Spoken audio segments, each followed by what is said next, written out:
পৃথিবীতে যা কিছু আছে, আল্লাহ তাআলা যা কিছু সৃষ্টি করেছেন, এই আল্লাহ তাআলার সৃষ্টির প্রশংসা করে কি আমরা কোনদিন শেষ করতে পারবো? আল্লাহ তাআলা সূরা ইব্রাহিমের 34 নম্বর আয়াতে বলেন, ওয়া ইন তাউদ্দু নি'মাতাল্লাহি লা তুহসুহা।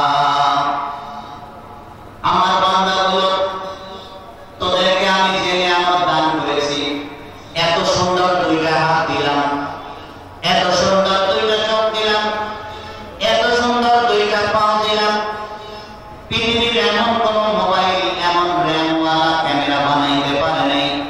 আল্লাহ পাক মানুষের চোখের মধ্যে এমন পরিমাণ র্যাম দিয়েছেন, আপনি যতদূর আকাশের দিকে তাকাবেন শুধু তাকাইতেছেন, দেখা যায়।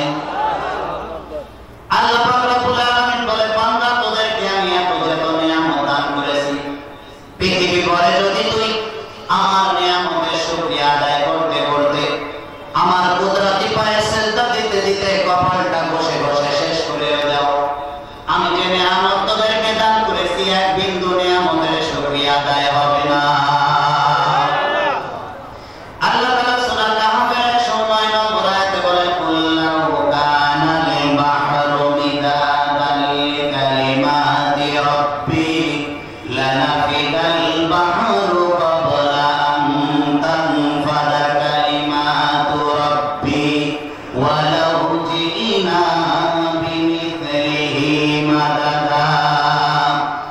আল্লাহ পাক রব্বুল আলামিন বলেন, হে নবী, পৃথিবীবাসীকে জানিয়ে দিন, আমার বান্দাগুলোকে জানিয়ে দিন, আপনার উম্মতগুলোকে জানিয়ে দিন, আমি মহান রবের প্রশংসার বাণী লিখতে গিয়ে যদি সমুদ্রের পানিগুলোকে যদি লেখার জন্য কালি বানিয়ে ফেলো, এক সময় দেখা যাবে 7 সমুদ্রের পানিগুলো শেষ হয়ে গিয়েছে, আবার অনুরূপ সমুদ্র মিলাও, ওই সমুদ্রগুলো শেষ হয়ে যাবে, তারপরে মহান রব্বুল আলামিনের প্রশংসার বাণী লেখা শেষ হবে না।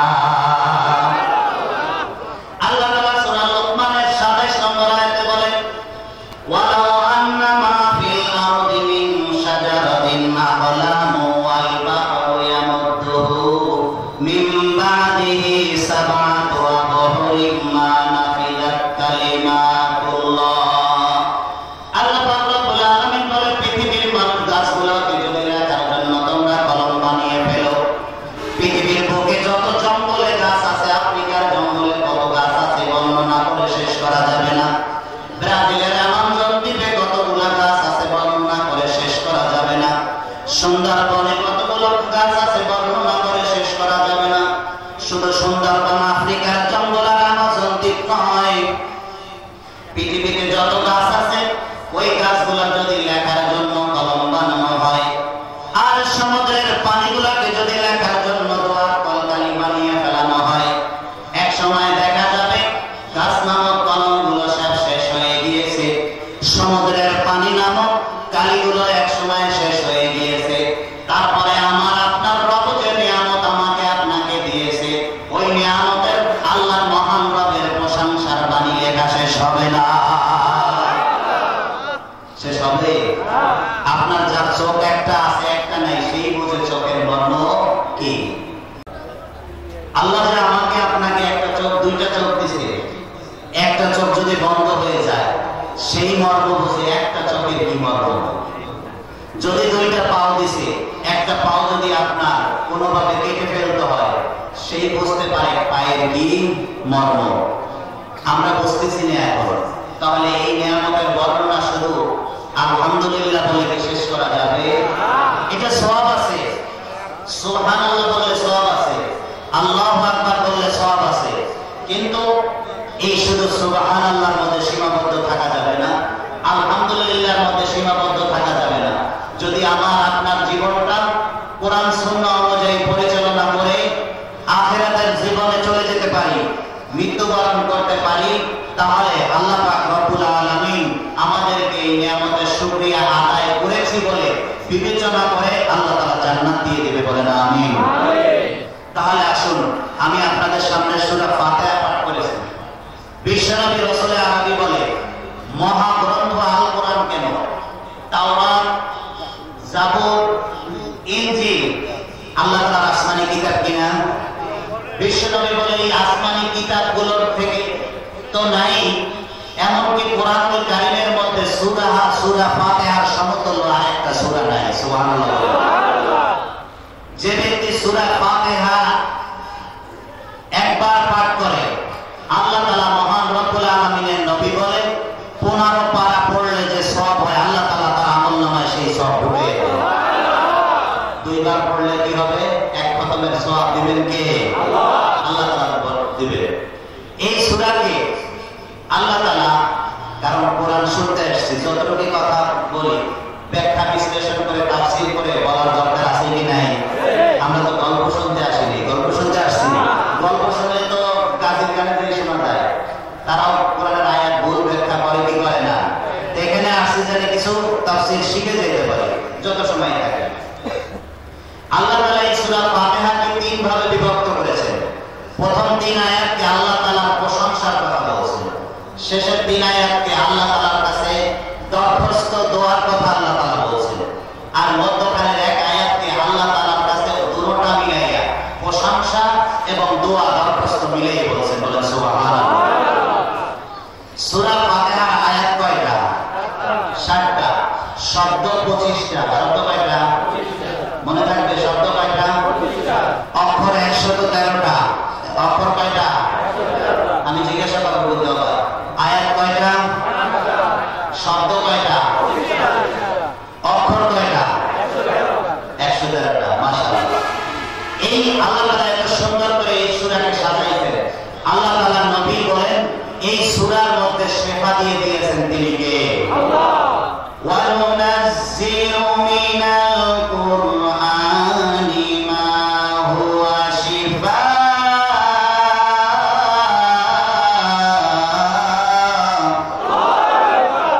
ওয়া রাহমাতুল লিল মুমিনিন।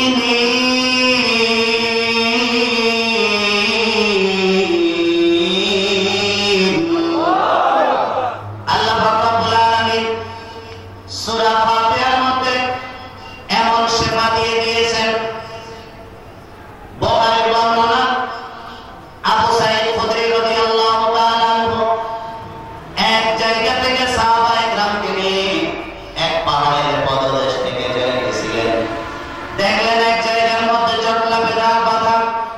জটলাকে ভেদ করে বিশ্বনবীর জলিলুল কদর সাহাবী আবু সাঈদ খুদরি রাদিয়াল্লাহু তাআলা আনহু ভিতরে ঢুকলেন। প্রবেশ করে দেখেন একটা মানুষ শুয়ে আছে বেহুশ অবস্থায়।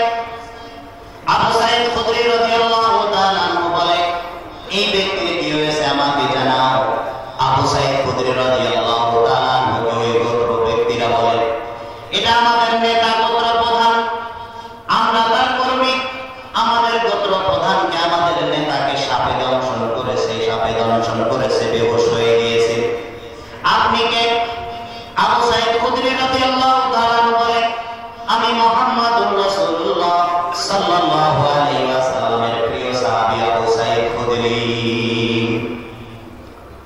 বলে যে আমি তাকে সুস্থ করে দিতে পারি। তাই নাকি? হ্যাঁ। সুস্থ করার বিনিময়ে তোমরা আমাকে কি দিবে? সুস্থ করে দিতে পারি, এর বিনিময়ে তোমরা কি দিবে? আবু সাঈদ খুদরি রাদিয়াল্লাহু তাআলা আনহুকে ওই গোত্রবাসীরা জবাব দিলেন, যদি আমাদের এই সাপে কাটা আমাদের নেতাকে যদি সুস্থ করে দিতে পারো, আমাদের দেখতেছো এই 1 পাল ছাগল, তোমাদেরকে এই 1 পাল ছাগল দিয়ে দিব। আবু সাঈদ খুদরি রাদিয়াল্লাহু তাআলা বলে, আগে যাও। আগে যদি আপনি ঔষধ কিনতে যান, সুস্থ হওয়ার পরে টাকা দেন নাকি আগে ঔষধ দেওয়ার সাথে সাথে টাকা দিতে হবে? আবু সাঈদ খুদরি রাদিয়াল্লাহু তাআলা বলে, আগে ছাগল দাও, এটা চিকিৎসা, আগে ছাগল দাও তারপরে চিকিৎসা হবে।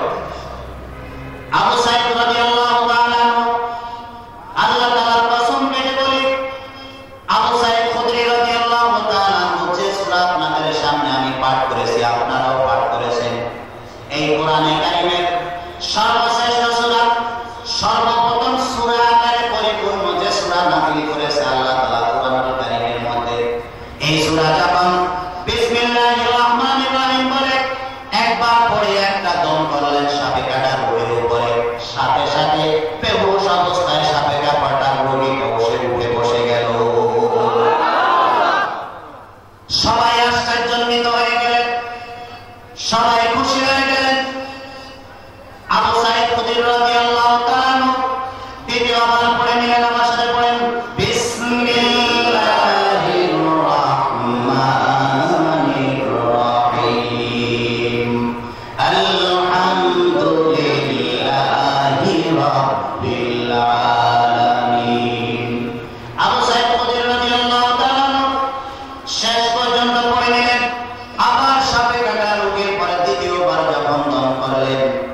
দোয়া তো বসেছিল, প্রথমবার দম করার পরে বসে গেল, দ্বিতীয়বার দম করার পরে ফুঁক দেওয়ার পরে ওই সাপে কাটা রোগী বসা থেকে চমৎকার ভাবে দাঁড়িয়ে গেল।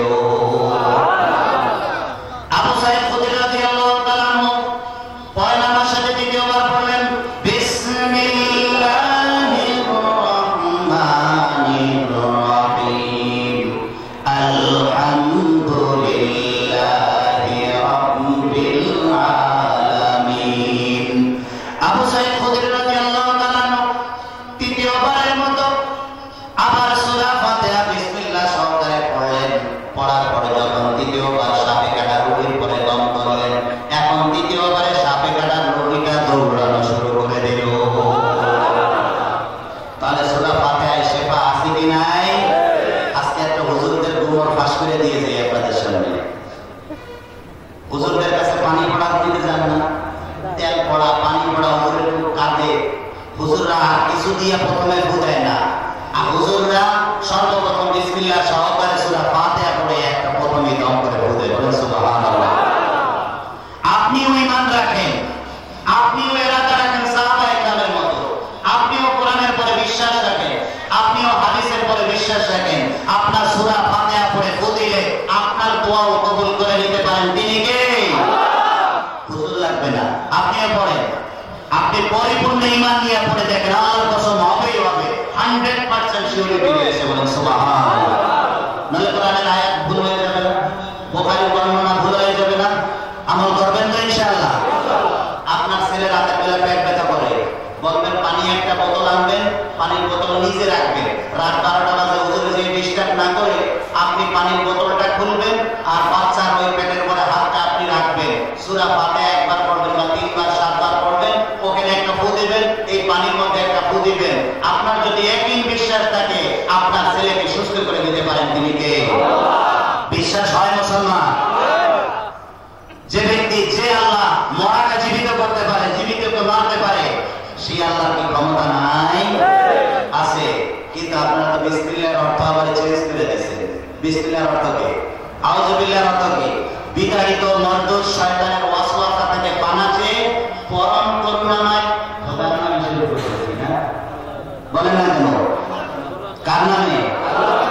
কিন্তু আপনাদের কনস্টিটিউশনের মধ্যে আছে আল্লাহর ব্র্যাকেটে লেখা আছে খোদা। এখন আজকে যেই সার দিবেন বাংলাদেশ কনস্টিটিউশন সংবিধান, যারা জানেন একজনে ভিতর থেকে বলেন তো, আমি কি সত্য বলছি না মিথ্যা বলছি? একজনে দেখছেন এমন কেউ আছেন ভিতরে?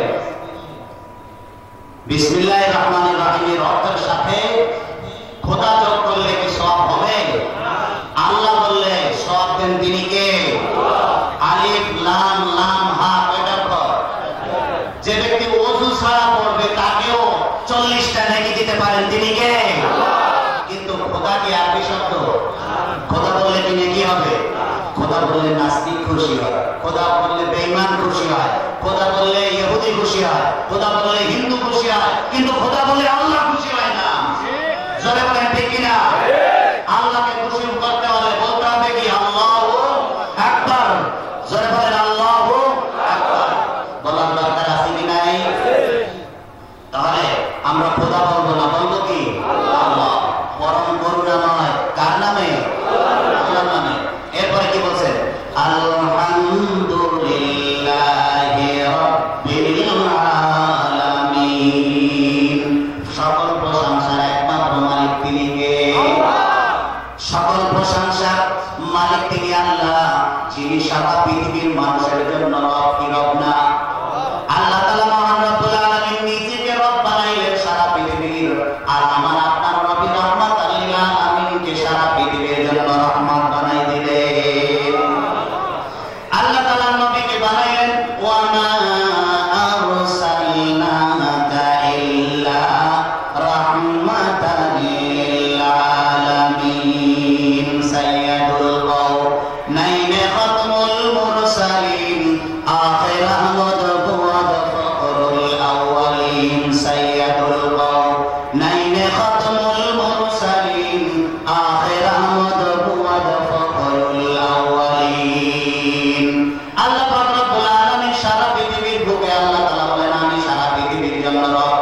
ও আমার প্রিয় হাবিব আমার খলিল, ও আমার হাবিবুল্লাহ, ও আমার বন্ধু হে মুহাম্মদ সাল্লাল্লাহু আলাইহি ওয়াসাল্লাম, আমার রবুবিয়াতের দরজা যত বড়, আপনার রহমতের দরজাও ঠিক তত বড়। সুবহানাল্লাহ। বিশ্বনবী শুধু মুসলমানের জন্য রহমত।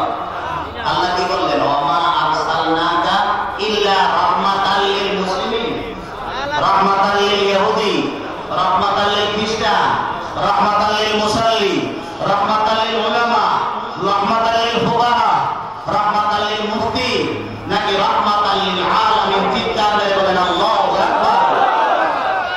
বিশ্বনবী হিন্দুর জন্য রহমত, বিশ্বনবী খ্রিস্টানের জন্য রহমত, বিশ্বনবী মুসলমানের জন্য রহমত, বিশ্বনবী গাছপালা তরুলতার জন্য রহমত, বিশ্বনবী মাছের জন্য রহমত, বিশ্বনবী মাছের জন্য রহমত। বলেন সুবহানাল্লাহ।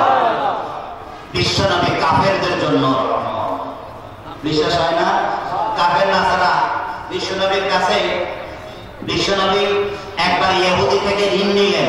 বিশ্বনবীর এরকম 3000 বিশ্বনবীর ঘটনা আছে। সুবহানাল্লাহ বলবেন না? বিশ্বনবীকে এক ইহুদি থেকে ঋণ নিলেন। এখন প্রশ্ন জাগে, হুজুর ইহুদি থেকে ঋণ নিল, ইহুদি থেকে ঋণ নিছে এই জন্য আমাদেরকে শেখানোর জন্য আমরা যেন ইহুদি খ্রিস্টান হিন্দু থেকে ঋণ নিতে পারি। বলেন সুবহানাল্লাহ। প্রয়োজন হয় কি হয় না? হয়। বিশ্বনবী ঋণ নিলেন নিজের জন্য না, বিশ্বনবী ঋণ নিলেন নিজের গরিব সাহাবীদের জন্য। ঋণ দেওয়ার, ঋণ পরিশোধ করে দেওয়ার কথা ধরেন এক্সাম্পল স্বরূপ আগামী মাসের ফেব্রুয়ারি মাসের 2 তারিখ ঋণ পরিশোধ করে দেওয়ার কথা। এদিকে একদিন আগে 2 দিন আগে আসে জানুয়ারি মাসের 31 তারিখে সেই বিশ্বনবী মসজিদে বসে আছেন। পিছন থেকে সজোরে গামছা বা রুমাল দিয়ে এমন জোরে বিশ্বনবীর গলায় ফাঁস দিয়েছে, বিশ্বনবীর এই মোবারক চেহারাটা লাল বর্ণ ধারণ করেছে। বলেন নাউযুবিল্লাহ। যার শরীরে মশা মাছি পড়া হারাম ছিল, যার শরীরে কোনোদিন মশা মাছি পর্যন্ত পড়তো না, আমার আপনার জন্য ওই রাহমাতাল লিল আলামিন কাফের নাসারার জন্য, কাফের নাসারাদের অত্যাচার সহ্য করতে দেয় গলায় রশি দিয়ে গলার পিঠের মধ্যে উটের নাড়ি বুড়ি পশাগুলো দিয়েছেন কাফের নাসারারা। এই রাহমাতাল লিল আলামিন কি জন্য তিনি রাহমাতাল লিল আলামিন? আমি সব জায়গায় বলে থাকি বিশ্বনবী নিজের জানের জন্য সবার জন্য ছিলেন পুষ্পকমল। আর কাফের নাসারারা কোরআন সুন্নাহর বিরোধী যারা থাকতো তার দুজের বিরুদ্ধে থাকতো বিশ্বনবী বজ্র কঠিন। বলেন সুবহানাল্লাহ। বিশ্বনবী জানের উপরে যত কষ্ট এসেছে, এই কষ্ট প্রতিশোধ হিসাবে বিশ্বনবী কাউকে কষ্ট কখনো দেন নাই। বিশ্বনবী রাসূল আরবি মাফ করে দিয়েছেন। বিশ্বনবী রাসূল আরবির সাহাবায়ে কেরাম বিশ্বনবীর গলায় ফাঁস দিয়েছে। আমার আপনার মতো এরকম পচা সুন্নি না, আমার আপনার মতো এরকম পচা আশিকে রাসূলুল্লাহ যে বিশ্বনবীকে একজন কটূক্তি করে, কোরআনের বিরুদ্ধে একজন কটূক্তি করে, আর ওর বিরুদ্ধে যে কথা বলে তাকে বলে ও উগ্রী ও জঙ্গিবাদী। জোরে বলেন ঠিক কিনা? বলে কি বলে না? বিশ্বনবীকে কটূক্তি করে, কোরআনকে কটূক্তি করে, মা ফাতেমাকে কটূক্তি করে, আয়েশাকে কটূক্তি করে। আমার আপনার মতো মুসলমানের যারা এক শ্রেণীর, যারা তার প্রতিবাদ করলে আরেক শ্রেণী, তাদের বিরুদ্ধে লাগে আছে কি নাই? কিন্তু সাহাবায়ে কেরাম কি এরকম ছিলেন? সাহাবায়ে কেরাম হৃদয় ধারণ করতে পারেননি। ওমর চেতে গেলেন, ইয়া রাসূলুল্লাহ আপনি একবার মতো, একটা বারের মতো আপনি হুকুম দেন ইয়া রাসূলুল্লাহ, ইয়া হাবিবাল্লাহ, ওই বেঈমানের গর্দানটা উড়াই দিন, ওই বেঈমানকে দুনিয়া থেকে বিদায় দিয়ে দিন। বিশ্বনবী রাসূল আরবি বলে, ওমর তুমি কথা বলো না, সে আমার কাছে পাওনাদার, আমার কাছে টাকা পায়, পয়সা পায়, তুমি তো তাকে আঘাত করা দূরের কথা। বিশ্বনবী ওমরকে চুপ রেখে ইহুদিকে ডাক দিয়ে বলল, ভাই তুমি আমাকে আঘাত করেছো, এই জন্য কোনো তোমার প্রতিশোধ আমি নিব না। ও ভাই তোমার তো টাকা ঋণ পরিশোধ করে দেওয়ার কথা, 2 দিন পরে কেন 2 দিন আগে চলে আসলে? বিশ্বনবীকে ওই ইহুদি বলে, হে মুহাম্মদ তুমি মিথ্যা কথা বলতেছো। বিশ্বনবী মিথ্যা কথা বলে? তুমি মিথ্যা কথা বলতেছো না, আমি টাকা আগে পাই, আমি পয়সা আগে পাই, তোমার কাছে ঋণ আমি আগে পাই। বিশ্বনবী আর কোন কথা বাড়াইলেন না। ওমরকে বলে, ওমর বাইতুল মালে দিয়ে দেখো সে কতগুলো ঋণ পায়, ঋণগুলো পরিশোধ করে দাও, 200 দিরহাম হলে 200 দিরহাম পরিশোধ করে দাও। আর যে ওমর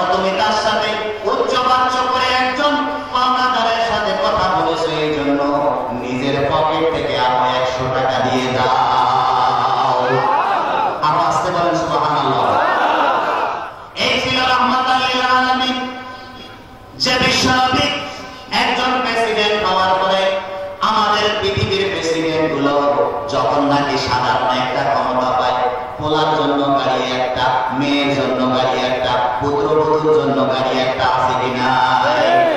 বিশ্বনবী রাসূল আরবি প্রেসিডেন্ট হলেন মদিনা। বাজারে যায়, নিজের চুলার মধ্যে আগুন জ্বলে না, নিজের বাড়ি পানি ছাড়া আর কোনো কিছু নেই। রাহমাতাল লিল আলামিন মানুষের বাড়ি থেকে বিধবার বাড়ির সামনে দিয়ে যায়। রাহমাতাল লিল আলামিন বিধবাকে ডাক দিয়ে বলে, ও বাবার মা, আমি মুহাম্মদুর রাসূলুল্লাহ প্রেসিডেন্ট হয়েছি, আমি প্রধানমন্ত্রী হয়েছি, তুমি বলো তোমার বাড়ি যদি বাজার না থাকে, আমি মুহাম্মদুর রাসূলুল্লাহ প্রেসিডেন্ট বাজার থেকে বাজার করে এনে দেব। বিশ্বনবী রাহমাতাল লিল আলামিন কেমন ছিলেন? রাহমাতাল লিল আলামিন এতিমের বাড়ি থেকে যায়, এতিমের মাথার মধ্যে হাতটা বুলিয়ে দিয়ে বলে, ও বাবা, ও মা, তোমাদের বাবা মা দুনিয়া থেকে চলে গিয়েছে, কিন্তু আমি মুহাম্মদুর রাসূলুল্লাহ দুনিয়া থেকে চলে যাইনি। আমি মুহাম্মদুর রাসূলুল্লাহ যতদিন আছি, তোমরা কেমন এতিম, এতিমের সর্দার তো আমি মুহাম্মদুর রাসূলুল্লাহ। সুবহানাল্লাহ। পৃথিবী আসার আগে বাবা, তুমি পৃথিবীতে আসার আগে বাবা দুনিয়া থেকে চলে গেল, কিছুদিন পরে আবার মা দুনিয়া থেকে চলে গেল, তোমরা কেমন এতিম, আল্লাহ পাক আমাকে এতিমের নেতা, এতিমের সর্দার বানিয়েছে। তোমাদের দুঃখ কষ্টগুলো পৃথিবীর কোন মানুষ, আবু জাহেল, উতবা, সাইবা, ইবনে মুগীরা যদি না বোঝেও, আমাকে আল্লাহ তাআলা রাহমাতাল লিল আলামিন বানিয়েছে। আমার তোমার কি প্রয়োজন হয় এতিমেরা? বাড়ির মধ্যে যদি খাবার না থাকে, আমি মুহাম্মদুর রাসূলুল্লাহকে প্রেসিডেন্টকে বলো, আমি বাজার থেকে মুহাম্মদুর রাসূলুল্লাহ নিজে বাজার করে এনে তোমার বাড়ি পৌঁছে দেব। এই ছিল রাহমাতাল লিল আলামিন, এই ছিলেন একজন প্রেসিডেন্ট, এই ছিলেন একজন নেতা। আর আজকের পৃথিবীর সমাজ ব্যবস্থার নেতাগুলোর অবস্থা কি? আজকের নেতাগুলোর অবস্থা কি? বলতেছিলাম, বিশ্বনবী কি মিথ্যা কথা বলেন? সব কথাগুলো বিশ্বনবীর কথাগুলো কার? কাফের নাসারারা, বেঈমানেরা যখন বলতে শুরু করলো, মুহাম্মদ মনে হয় কবি, কবির ভাষাগুলো এখানে বলতেছে। আসলে কি মুহাম্মদ রাসূলুল্লাহ কবি ছিলেন? আল্লাহ তাআলা সেই কথাটা সূরা আল-হাক্কার 41 নম্বর আয়াতে বলে, ওয়া মা হুয়া বিকাউলি শাইরিন কালিলাম মা তুমিনুন। আল্লাহু আকবার। আল্লাহ পাক রব্বুল আলামিন জানাই দিলেন, ও বেঈমান কাফেরেরা, আমার নবী রাহমাতাল লিল আলামিনকে তোরা যে কবি বলতেছো, আসলে আমার নবী এটা কোন কবির ভাষা কোরআনে কারীম তোদেরকে শোনায় না। তোরা অল্প সংখ্যক মানুষই বিশ্বাস স্থাপন করতে পারো, বিশ্বাস স্থাপন করো। তাহলে এই কথা যখন বিশ্বনবী কাফের নাসারা বেঈমানদেরকে শোনাইলেন, নামাজে পড়লেন, কাফের নাসারা পড়াশুনি করলো, আমাদের কথাগুলো যেহেতু মুহাম্মদ জানে, মুহাম্মদ গণক হয়ে গিয়েছে, বলেন সুবহানাল্লাহ।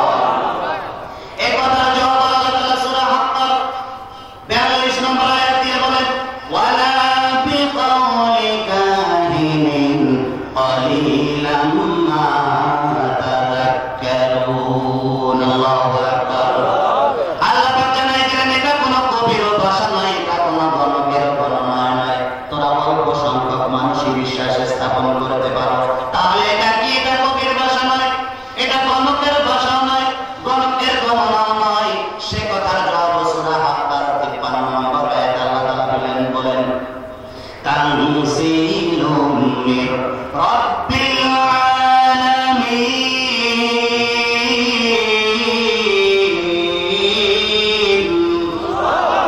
আল্লাহ পাক রব্বুল আলামিন বলে, ও কাফের বেঈমানেরা, ও নাস্তিকেরা, ও কাফের বেঈমানেরা, কোরআনকে নিয়ে যত ষড়যন্ত্র করো না কেন, কোরআনের বাতিকে দীপশিখাকে, নূরকে, প্রজ্জ্বলিত এই আলোকে যতই তোরা নিভাই দিতে চাও না কেন, এটা তোরা কবির ভাষা বলবি, কবির ভাষা নয়।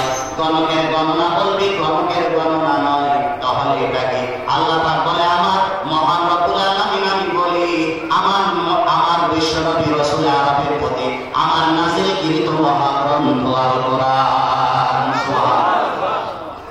আল্লাহ পাক রব্বুল আলামিন আর বললেন, ইতিপূর্বে বলছি বিশ্বনবী মিথ্যা কথা বলেন, আল্লাহ তাআলা সেই কথাটাও বলে দিলেন। কোরআনে যে কথাগুলো লেখা হয়েছে, কোট করা হয়েছে আল্লাহর কথা, বিশ্বনবীর কথা কি আল্লাহর কথা না? বিশ্বনবীর কথা আল্লাহর কথা।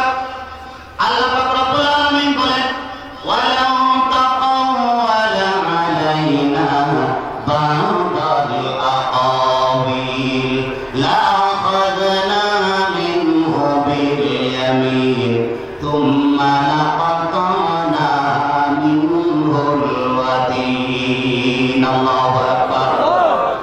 আল্লাহর নবী বিশ্বনবী আল্লাহ পাক রব্বুল আলামিন বলেন পূর্বে আমি বলে দিয়েছি আমার রহমতের দরজা যত বড় আপনার রহমতের দরজা ঠিক তত বড়। এত ভালোবাসা দেন বিশ্বনবীকে রহমাতুল লিল আলামিন যে একটা ভালো কথা বলেন নাই, একটা কথা মিথ্যা কথা বলেন নাই।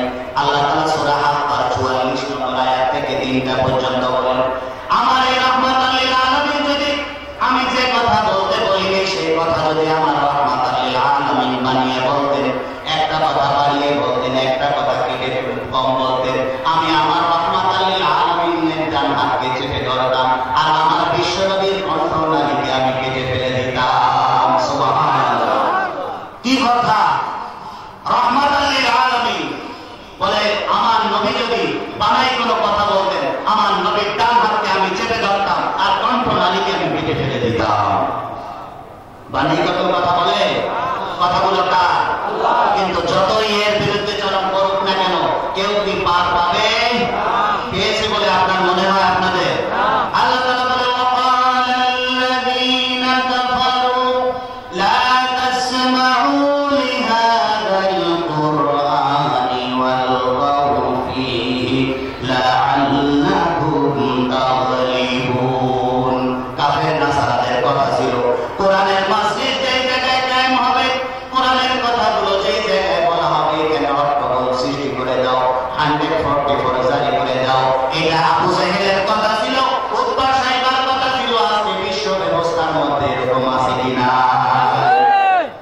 আল্লাহ তাআলা বলে ওই কাফের নাসারা যত এই কোরআনের বাতিকে দীপশিখাকে প্রজ্বলিত নূরকে যত বন্ধ করার চাক না কেন, যে আয়াত বললাম আমি সাজদা 28 নম্বর 26 নম্বর আয়াত আল্লাহ রাব্বুল আলামিন বলে যারা তারা যতই ষড়যন্ত্র করুক না কেন তাদের ষড়যন্ত্র নাশাত হয়ে যাবে। আল্লাহ তাআলা সূরা সাফের 8 নম্বর আয়াতে বলে ইউরিদুনা লিইউতফিউ নূরাল্লাহি বিআফওয়াহিহিম ওয়াল্লাহু মুতিম্মু নূরিহি ওয়ালাউ কারিহাল কাফিরুন।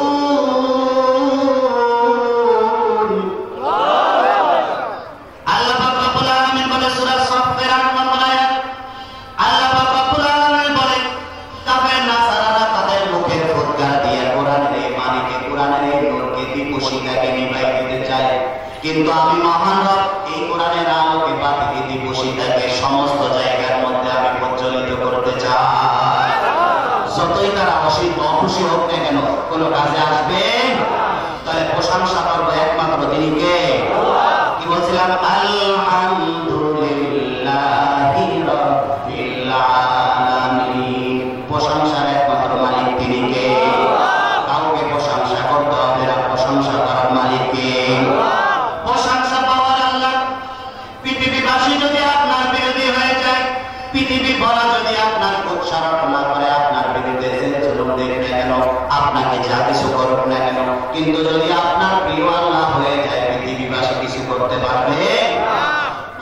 আল্লাহ তাআলা কিছু আল্লাহ তাআলা যদি আপনার পক্ষে লেগে যায়, সারে দুনিয়া হো মুখালিফ কুছ নেহি নুকসান হ্যায়, সারে দুনিয়া হো মুখালিফ কুছ নেহি নুকসান হ্যায়, ডর নেহি হে গম নেহি হে তু খুদা রহমান হে। বলেন আল্লাহু আকবার। পৃথিবীবাসী তোমার বিরোধী হয়ে যাক, পৃথিবী কোনো গাড়ি পাওনি, বাড়ি পাওনি, নারী পাওনি, কিছু পাওনি, পেয়েছেন একমাত্র তিনি কে? আল্লাহ সব কিছু দিয়ে দিবেন। আর পৃথিবীতে তুমি গাড়ি পেয়েছো, নারী পেয়েছো, বাড়ি পেয়েছো, এমন সময় এক ধাক্কা দিয়ে দেবে মহান রবকে তুমি পাওনি, কিছুই পাবে না। সুবহানাল্লাহ। এরপরে আয়াত কি? আর রহমানির রহিম। এই আয়াত বলে শেষ করে দেব। তাহলে সবচেয়ে মেহেরবান, সবচেয়ে নিতান্ত রহমওয়ালা তিনি কে? আল্লাহ তাআলা ভালোবাসাকে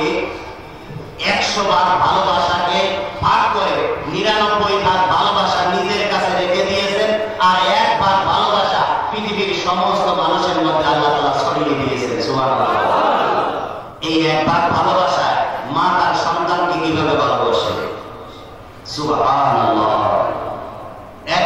একবার ভালোবাসা দিয়ে তার মা সন্তানকে কিভাবে ভালো, একবার ভালোবাসা দিয়ে স্বামী তার প্রিয়তমা স্ত্রীকে কেমন ভালোবাসে, একবার ভালোবাসা দিয়ে বাবা তার সন্তানকে কেমন ভালোবাসে।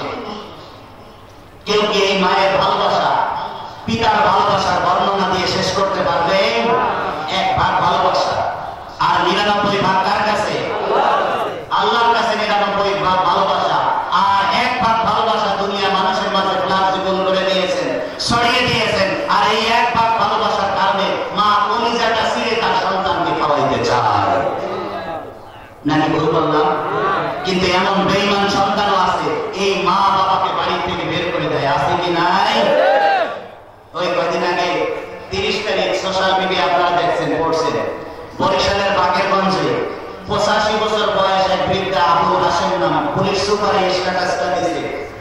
85 বছর বয়স বাবার, মারা গিয়েছে। সন্তানেরা জায়গা নিয়ে দ্বন্দ্ব করে, কি নিয়ে? জায়গা নিয়ে। জায়গা কবে যাবে?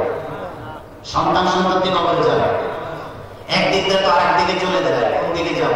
সন্তান সন্ততি তার যাবে না, কিছুই যাবে না। সূরা শুআরা 88-89 নম্বর আয়াত, ইয়াউমা লা ইয়ানফাউ মালুন ওয়ালা বানুন ইল্লা মান আতাল্লাহা বিকলবিন সালিম। আল্লাহু আকবার। কিয়ামতের ময়দানে আপনার সন্তান সন্ততি, টাকা পয়সা কিছুই যাবে না, পরিচ্ছন্ন একটা হৃদয় নিয়ে কোরআন সুন্নাহর আলোকে জীবনটা যদি বাস্তবায়ন করে যেতে পারেন, ওইটাই আপনার কাছে আসবে, সন্তান কোনো কাজে আসবে না। সেদিন শুধু বাড়তে থাকবে, বাড়তে থাকবে। সূরা আবাসা 34-35-36 নম্বর আয়াত, ইয়াউমা ইয়াফিরুল মারউ মিন আখিহি ওয়া উম্মিহি ওয়া আবিহি ওয়া সাহিবাতিহি ওয়া বানিহি। সেদিন সবাই বাড়তে থাকবে, বাড়তে থাকবে। এমন এক ময়দান থাকবে, সেদিন আপনার বাবাও বাড়তে থাকবে, মাও বাড়তে থাকবে, সন্তানও বাড়তে থাকবে। বলছে একবার ভালোবাসা মায়ের, এই কলিজা ছেঁড়া ভালোবাসা দিয়ে মা সেদিন আপনাকে বলে যাবে, সন্তান স্ত্রী, প্রিয়তমা স্ত্রী স্বামীকে বলে যাবে, আপনার সন্তানের জন্য টাকা পয়সা গাড়ি ব্যালেন্স রেখে গিয়েছেন, আপনার সন্তানদের বলে যাবে। আপনি সূরা আবাসা 34-35-36 আয়াতের তাফসীর বোঝেন, আপনি ব্যাখ্যা বোঝেন, পেয়ে যাবেন কথাগুলো। সবাই সেদিন আপনার বাড়তে থাকবে, বাড়তে থাকবে সেদিন। তাহলে জায়গা সম্পত্তি কবর যাবে। বলতেছিলাম, আবুল হাসান নামক 85 বছরের এক বৃদ্ধা, ছেলে মেয়ে জায়গা নিয়ে দ্বন্দ্ব করে, সবার বন্টনটা ঠিক হয়েছে। এখন এক ছেলে বলে না, আমার কম হয়েছে, আমার যতক্ষণ পর্যন্ত আমার টাকা ঠিক করে না দিতে পারবে, আমার বাবারে কবরে দিয়ে দিতে বলে। বলেন নাউযুবিল্লাহ। আমি মিথ্যা বলছি না, আপনারা যারা দেখছেন তারা জানেন। একজন পুলিশ সুপার, উনি এই স্ট্যাটাসটা দিয়েছে, ছবি সহ, যতক্ষণ পর্যন্ত আমারটা বুঝাই না দিবে, আমার বাবারে কবর দিতে দিব না। রাত 12টা বেজে গেছে, বাবাকে ওই 85 বছর বৃদ্ধা তারা জায়গা নিয়ে দ্বন্দ্ব করে, আর বাবার লাশটা মসজিদের সামনে রেখে এসেছে। যেহেতু কোনো সন্তানেরা পাহাড় দেয় না, কিছু করে না, ওই বাবার লাশটা গ্রামের মানুষগুলা পাহাড় করাবে। শীতের রাত কতটুকু সময় পাহারা দিবে? শীতের রাতের মধ্যে পাহাড় করবে, অনেক সময় পাহারা দেওয়ার পর রাত 3টার পরে একটা কুকুর ছাড়া আর কেউ ছিল না। সুবহানাল্লাহ। তাহলে বোঝা গেল ওই নিকৃষ্টতম বেঈমান সন্তানগুলো থেকে একটা পুত্রও আল্লাহর কাছে অনেক দামি। ঠিক কিনা? আপনি দেখতে পারেন, আমার মোবাইলও আছে এই ছবিটা, আমি সেভ করে রেখেছি। একটা কুকুর পাহারা দিয়েছিল শেষ রাত পর্যন্ত, কিন্তু ওই সন্তান নামক যার মুখে হাসি ফুটানোর জন্য কলিজা ছেঁড়া ব্যথা সহ্য করেছিল মা, 36 থেকে 40টা হাড্ডি ভেঙে গেলে, বর্তমান মেডিকেল সায়েন্স বলে সাধারণ ডেলিভারিতে একটা সন্তান প্রসব করলে মা 36 থেকে 40টা হাড্ডি ভেঙে গেলে, একসাথে ভেঙে গেলে যে কষ্ট হয়, আমার আপনার মার ঠিক সেই কষ্ট হয়েছে। এই সন্তান আপনার সুন্দর কাপড় আপনাকে পরাইছে, আপনাকে সুন্দর কাপড় আপনাকে বাবা পরাইছে, নিজের শরীরে সুন্দর কাপড় দেয় নাই। আপনাকে সুন্দর জুতা পরাইছে, নিজের সেরা জুতা পরাইছে, নাকি মিথ্যা বললাম? সেই সন্তান মা বাবাকে লাশ স্থাপন করে না, তার সম্পদ বিরোধী। আপনার সন্তান আছে, আমারও সন্তান আছে, চিন্তা করেন আপনি কার জন্য কামাই করে যাইতেছেন, কার জন্য পুঁজি সুদি লেনদেন করতেছেন, কার জন্য রেখে যাইতেছেন। এমন সন্তান এরকম অহরহ পৃথিবীর এরকম বেঈমান আছে। পরে সকালবেলা যাইয়া পুলিশ সুপার সহ পুলিশ ফোর্স এসে তাদেরকে পরে পরে তোমাদের নিয়ে জেল করে দেওয়া হবে, তোমরা এখন লাশটা দাফন করতে দাও, তারপরে দিতে চায় না। বলেন আলহামদুলিল্লাহ। এরকম বেঈমান আছে, আল্লাহ তাআলা তাদেরকে ক্ষমা করবে না। আল্লাহ তাআলা দুনিয়ার বেইজ্জতি করবে আর আখিরাতে তাদের জন্য আছে।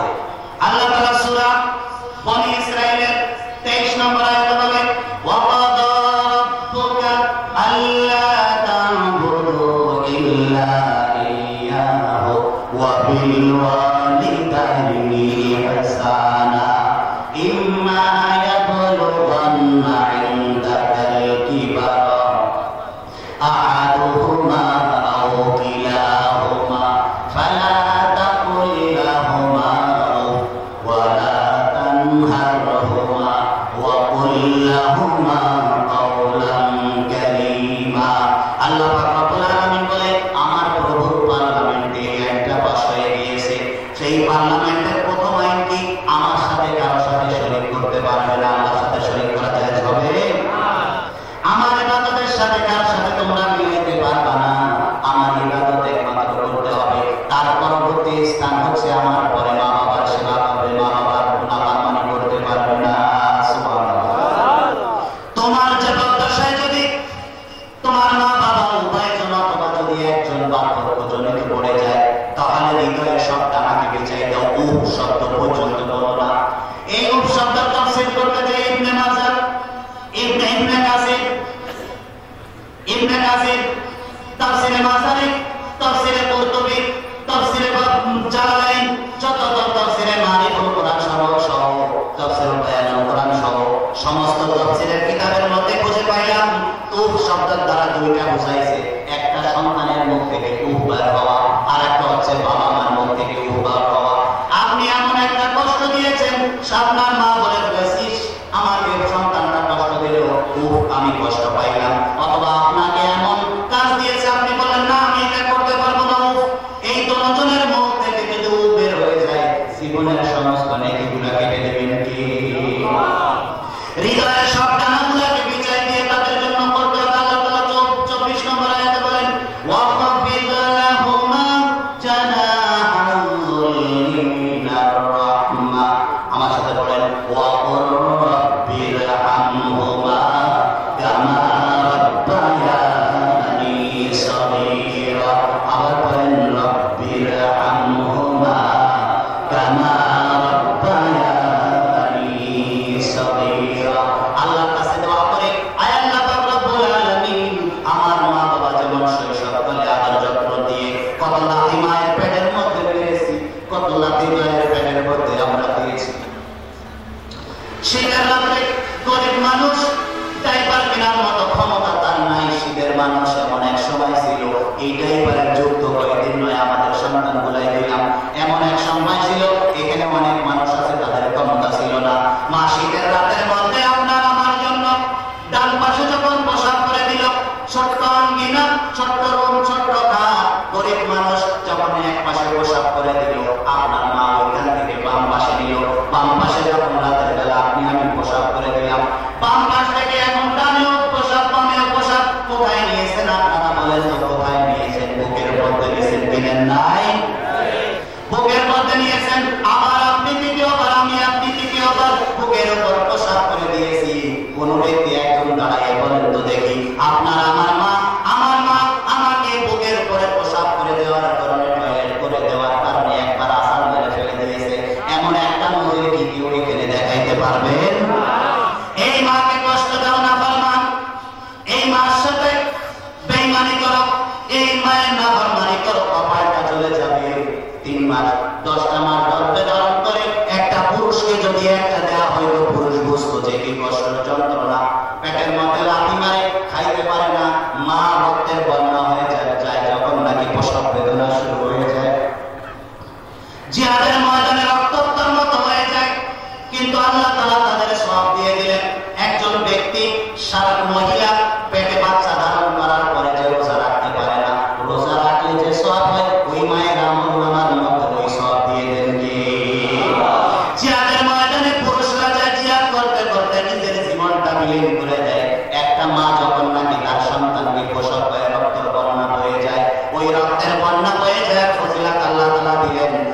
জিহাদের ময়দানে রক্তের বন্যা বয়ে গেলে যে সওয়াব আল্লাহ তাআলা মায়ের আমলনামার মধ্যে সেই সওয়াব লিখে দিয়ে দেন। সুবহানাল্লাহ। এই মাকে কষ্ট দিবেন না, মাকে কষ্ট দিবেন কপাল জ্বলে যাবে। মাকে খেদমত করবেন, সব কিছু আপনাকে ফয়সালা করে দিবেন তিনি কে? এরপরে কি? মালিকি ইয়াউমিদ্দিন, বিচার দিনের মালিক তিনি কে? বিচার দিনের মালিক তিনি। বলে আমরা বিচার দিনের মালিককে শেষ করে দিচ্ছি। বিচার দিনের মালিক আল্লাহ। বিচার দিন সেদিন কায়েম করবেন আল্লাহ তাআলা। নামাজ না পড়ে কি বিচার দিন মানা হয়? সুদ খেয়ে কি বিচার দিন মানা হয়? ঘুষ খেয়ে কি বিচার দিন মানা হয়? এরপরে ৪র্থ নম্বর আয়াত, ইয়াকা না'বুদু ওয়া ইয়াকা নাস্তাঈন, একমাত্র ইবাদত করব তিনি কে? জোরে বলেন তিনি কে? সাহায্য চাবো একমাত্র তিনি কে? এরপরে আসুন ইহদিনাস সিরাতাল মুস্তাকিম, আল্লাহ তাআলা এখানে শিখিয়ে দিয়েছেন সঠিক সরল পথের মধ্যে থাকা দরকার আছে কি নাই? নামাজের মধ্যে বারবার প্রতিদিন ৩২ বার পড়ি, কিন্তু নামাজ পড়ে আসার আবার পড়ি টানি না। বলে আইছেন হেদায়েতের পথ দেখান, আর বাইরে এসে বিপদ শিখায় শুরু করে দেন, তাহলে কি আপনার দিনমুখী আচরণ হইল কি হইল না? এরপরে সিরাতাল্লাযীনা আন'আমতা আলাইহিম, আমাকে ওই হেদায়েতের পথ দেখাও যাদের উপর নিয়ামত বর্ষণ করে দিয়েছে তারা কি?